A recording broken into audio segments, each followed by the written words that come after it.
एक बादशाह ने बहुत ही आलीशान महल तमीर करवाया जो देखता बस देखता ही रह जाता। महल नहीं जन्नत का टुकड़ा था।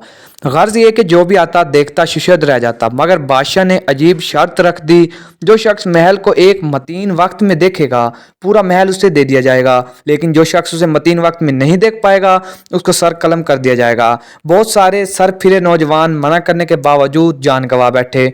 जो भी जाता पूरा क्या आधा महल भी ना देख पाता कि वक्त पूरा हो जाता और उसका सर कलम कर दिया जाता। ये बात पूरे शहर में फैल गई। एक नौजवान देहाती के कानों तक भी ये खबर उड़ती उड़ती पहुंच गई।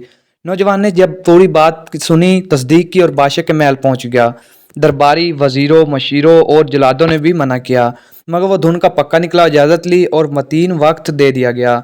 नौजवान महल में पहुंचा दिया गया। नौजवान ने एक सिरे से लेकर दूसरे सिरे तक दरो दीवार, कमरे, राहदारियां, फानूस, कालीन, सोफे, तालाब, हौज, बाग, पगडंडियाल, गर्ज एक एक चीज कड़े पहरे में देख ली और वक्त खत्म होने से पहले बादशाह के रूबरू पेश कर दिया गया।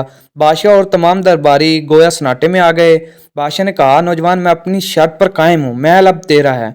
मगर ये बात समझ नहीं आई। वक्त खत्म होने से पहले तयशुदा वक्त में इतना खूबसूरत, जिसके दरो दीवार, क्यारियां और बागात, हौज, तालाब, कमरे, रिहाइश इतनी खूबसूरत, तुमसे पहले जो गया कोई बाग में पहुंच कर ही बाग की खूबसूरती में खो गया, कोई क्यारियां, कोई दीवारों के नक्श में खो गया।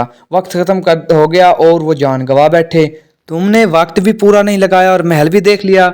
नौजवान ने बादशाह की बात सुनकर भरपूर कहक लगाया और कहा, बादशाह सलामत, मुझसे पहले जितने लोग भी महल देखने आए सब के सब परले दर्जे के बेवकूफ़ थे, जो महल की खूबसूरती में खो गए और जाने गंवाते रहे।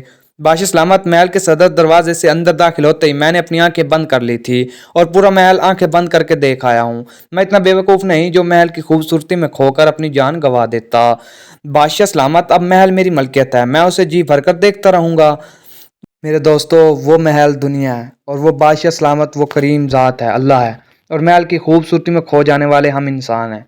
और नीम आँख मतलब आँख बंद करके चलने वाले वो दाना बुजुर्ग हैं जो अल्लाह के हुक्म की तामीर करते हैं और कामयाब होते हैं। तो अल्लाह पाक से गुजारिश है, अल्लाह पाक से इल्तिजा है कि अल्लाह पाक हम सबको हिदायत दे और नेकी नेकी की तौफीक दे। मज़ीद ऐसी वीडियो के लिए चैनल प्लीज़ सब्सक्राइब कर लें। वीडियो अच्छी लगे लाइक करें।